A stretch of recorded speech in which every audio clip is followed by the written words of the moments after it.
Bom, agora a gente fala que a procura por testes de Covid-19 nas farmácias aumentou com as festas de fim de ano. Acho que você já deve ter percebido isso na sua cidade, na sua região.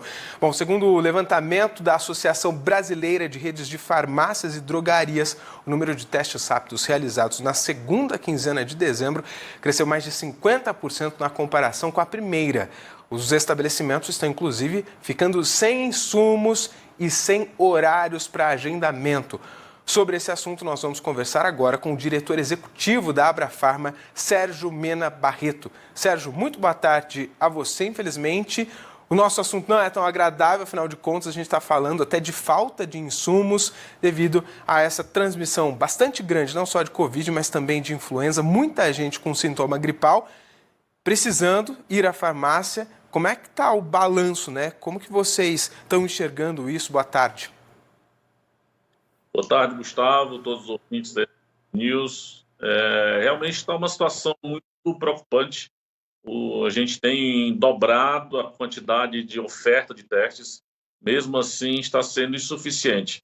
Então, os dados que você acabou de citar, que são os dados de dezembro, mas para você ter uma ideia, em novembro a gente estava com uma média semanal de 80, 90 mil testes, e agora a gente já está passando 200 mil testes por semana. Ainda está longe do pico de maio do ano passado, mas isso tem gerado filas porque era uma coisa inesperada. A gente não esperava ter que disponibilizar tantos testes assim nesse período, né? Então, a gente tem tentado suprir, seja com toda a operação logística, colocar testes nas lojas, mas mesmo assim a gente está tendo esse problema realmente. E como que vocês enxergam o mês de janeiro? Porque, afinal de contas, você tem um levantamento em dezembro, do período anterior a esse, mas tivemos, né, essa semana que passou, virada de ano, também comemorações de Natal há 15 dias, e o efeito disso, a conta deve chegar nos próximos dias, né?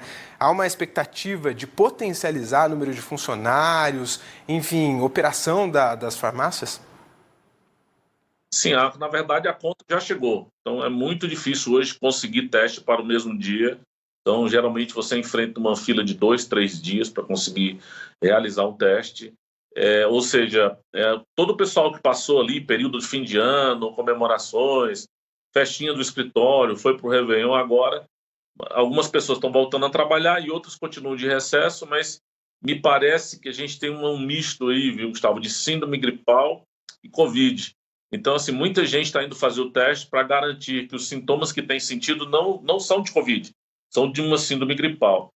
Mas, mesmo assim, os testes têm aumentado o índice de positivos. A gente vinha, no começo de dezembro, com um índice de 6%, depois passou para 10%, para 20%, agora 26% de positivo, ou seja, 1 em cada 4 pessoas testa positivo para a Covid-19. Eu também acredito que as pessoas estão mais conscientes, é uma maneira também de faz o teste para se cuidar, para não contaminar um parente, já que vai encontrar com a família, alguma coisa assim. Então, de certa forma, a gente também pode considerar que isso é mais consciência das pessoas. Do lado das farmácias, a gente está se preparando, está colocando mais testes à disposição, a equipe está funcionando com todos os slots, mas, infelizmente, a demanda é maior que a procura. Então, a gente tem procurado atender todo mundo na medida do possível. Sérgio, quais são os tipos de testes que são oferecidos nas farmácias? Normalmente o teste rápido, né?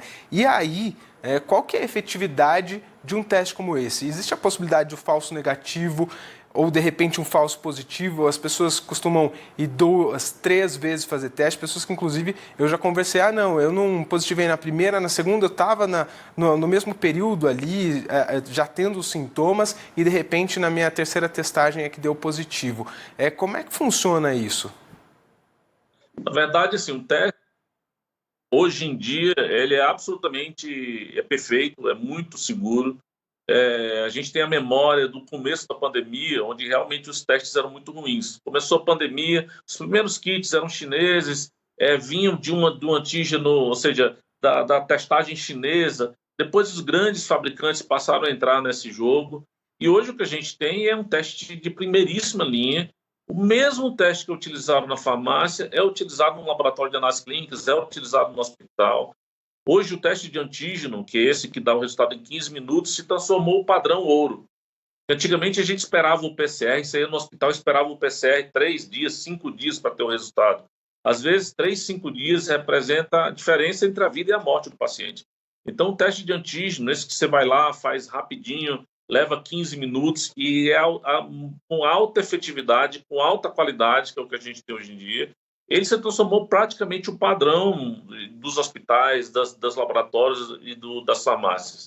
Basicamente, só depois disso é que você vai fazer um PCR se você precisar confirmar. Então, o grande segredo do teste rápido não é o teste é muito perfeito, é o momento em que você faz, ou seja, seguir o protocolo correto. Você está entre 1 e 3 dias de sintomas, aquele teste vai ser muito eficaz, o teste de antígeno, que é o padrão hoje, e vai te entregar, sim, um resultado sem falsos positivos e sem falsos negativos. Então, aquela imagem que se tinha do começo da pandemia para hoje é muito diferente. Podem acreditar, os testes são muito críveis, muito alta eficiência. Bom, e também essa onda de sintomas gripais, independente de ser influenza ou Covid-19, também há procura por medicamentos nas farmácias, né? Como é que está a distribuição? Falta algum tipo de medicamento voltado para a gripe? Porque nós já trouxemos várias reportagens aqui no Band News nessas últimas 2 semanas de farmácias lotadas de pessoas buscando por diversos medicamentos para combater gripe. Nós também estamos com problema. Essa gripe, essa síndrome gripal, ela é um pouco diferente, por exemplo, da H1N1. H1N1, você ia lá, usava o Tamiflu e tudo bem. Essa agora a gente tem notado que os médicos estão prescrevendo muito antibióticos. Então, infelizmente, a procura por antibiótico aumentou muito. E imagina que dezembro e janeiro não é mês de antibiótico. O mês mais forte para antibiótico é março, abril, maio, que é quando justamente acontece esse período do problema gripal e da síndrome respiratória aguda grave. O que acontece agora é uma coisa totalmente fora de padrão, fora de época, né? Esse surto que a gente está vivendo. Então, em alguns locais, a gente está abastecendo as lojas, mas mesmo assim, ou seja, você põe 10 caixinhas, aparecem 20 pessoas com receita médica. Então, é meio que imprevisível. A gente está tentando correr atrás do prejuízo, digamos assim. Muitas das grandes redes têm seu próprio centro de distribuição. Então, você vai lá, compra do fabricante, leva para o centro de distribuição e do centro de distribuição que vai para a loja. Então, tem também um período aí de logística, né? Até esse produto chegar na loja. O sistema vai dando coberturas adicionais. Então, assim, se o paciente não encontrar numa loja, a gente pede um pouco de paciência, vai em uma outra farmácia e tenta adquirir o seu produto. Só não pode ficar sem fazer o tratamento que o médico prescreveu. Isso é a pior das coisas. Então, a gente está trabalhando duro para que não falte medicamento em nenhum local, apesar de que está faltando pontualmente em locais que tem mais movimento. Inclusive, Sérgio, é até bom você trazer um pouquinho para a gente sobre logística, porque muitas vezes o consumidor final lá na gôndola da farmácia, ele não imagina todo o processo para aquele medicamento chegar ali. E quando o medicamento não é vendido, né, pela receita médica, são aqueles que ficam dispostos nas prateleiras para acesso do consumidor, qual que é a sua orientação exatamente pensando nessa logística? Quer dizer, não, eu vou correr para a farmácia então, porque o Sérgio está falando que pode ser que falte ou que não está tendo, né, o volume de medicamentos ali na farmácia, eu vou correr hoje mesmo para buscar. Qual que é a tua orientação nesse caso?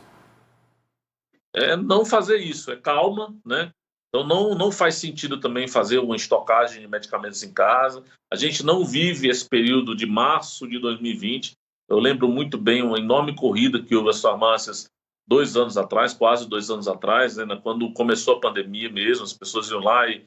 Eu lembro de caminhões de logística chegando nas farmácias e as pessoas praticamente abrindo a porta do caminhão para pegar máscara, para pegar coisa. A gente não está nessa época. Mas realmente há uma demanda grande por produtos que os médicos têm que prescrever. Por exemplo, antibióticos você não pode comprar sem receita. Então, é esse medicamento de quem está com uma gripe mais forte e aí o médico prescreve antibiótico para resolver a questão. Então, a gente tem que ir com calma, as farmácias estão abastecidas normalmente. Pontualmente está acontecendo isso com antibiótico, com algum outro produto que os médicos têm receitado para combater essa síndrome gripal no momento. E como é que você também, aproveitando essas orientações, falaria para o nosso telespectador para agir quando se tem os sintomas? Quer dizer, procura primeiro o posto de saúde ou, não, é um começo de gripe, vou me automedicar, mas lembrando, né, com toda a cautela para evitar maiores problemas, né? Qual que é a tua orientação nesse sentido? O paciente ele tem que sentir o próprio corpo. Então, as pessoas já sabem quando está chegando um resfriado, quando está chegando uma gripe.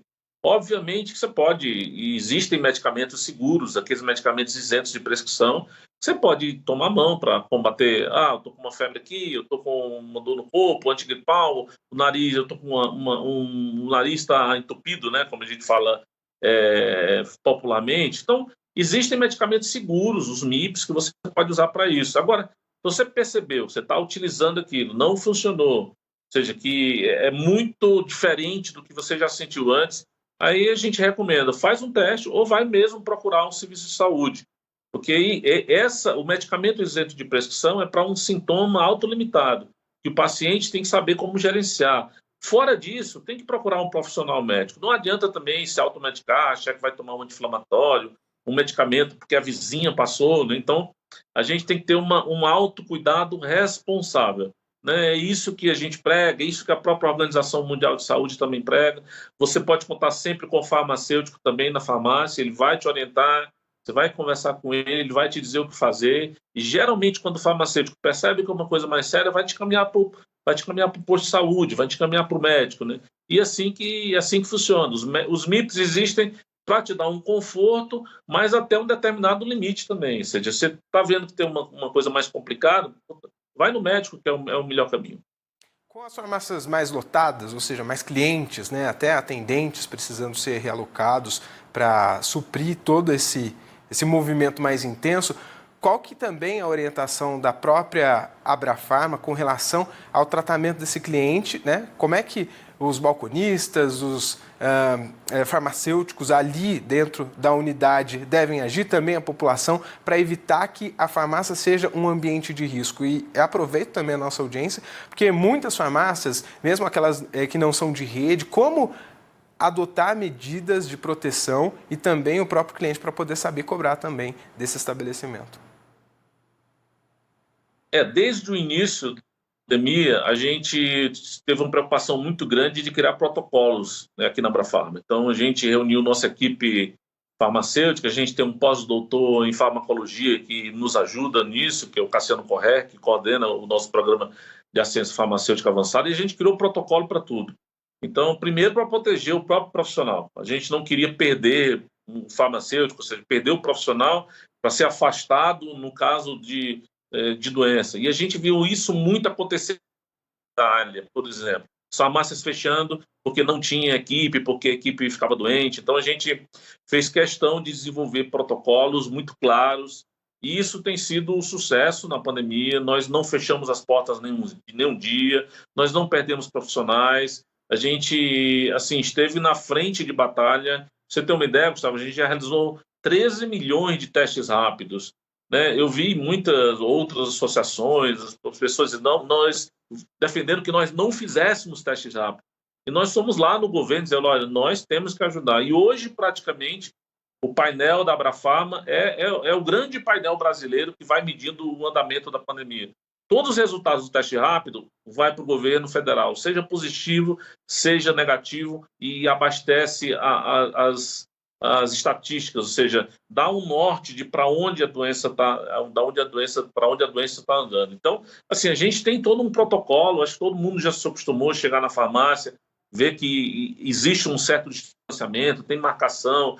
O farmacêutico, quando vai fazer um teste para um outro teste, tem um espaço onde você tem toda a questão da limpeza, ou seja, garantir que o ambiente esteja íntegro para o próximo paciente. Então, assim, isso tem sido bem sucedido. Eu acho que a farmácia brasileira, essas farmácias de grande rede, que estão aí aguerridas, mesmo as pequenas também, que nunca fecharam as portas, acho que a gente é um exemplo para o mundo do que está acontecendo, e acontecendo muito bem. Esse teste rápido próximo do paciente, isso é uma coisa que a gente tem que garantir pós-pandemia, sabe? Muita coisa pode se testar na farmácia, a farmácia pode ser parceira do sistema de saúde, uma porta de entrada do sistema, para ajudar a desafogar também. Não é prescrevendo, que farmacêutico não tem essa função, não é atendendo como se fosse um médico, mas é de forma auxiliar, de forma identificando o risco, aplicando vacina. Muitas farmácias hoje aplicam vacinas já, realizam outros testes também. Então, a gente tem um caminho aí para utilizar melhor esse estabelecimento que está tão próximo da população brasileira e que pode prestar sempre um serviço muito decente, muito bacana, muito organizado para as pessoas.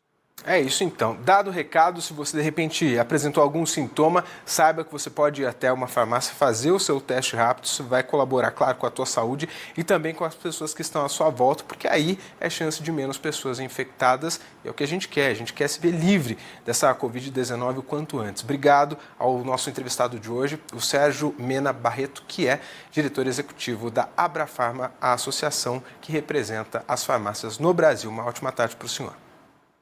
Obrigado.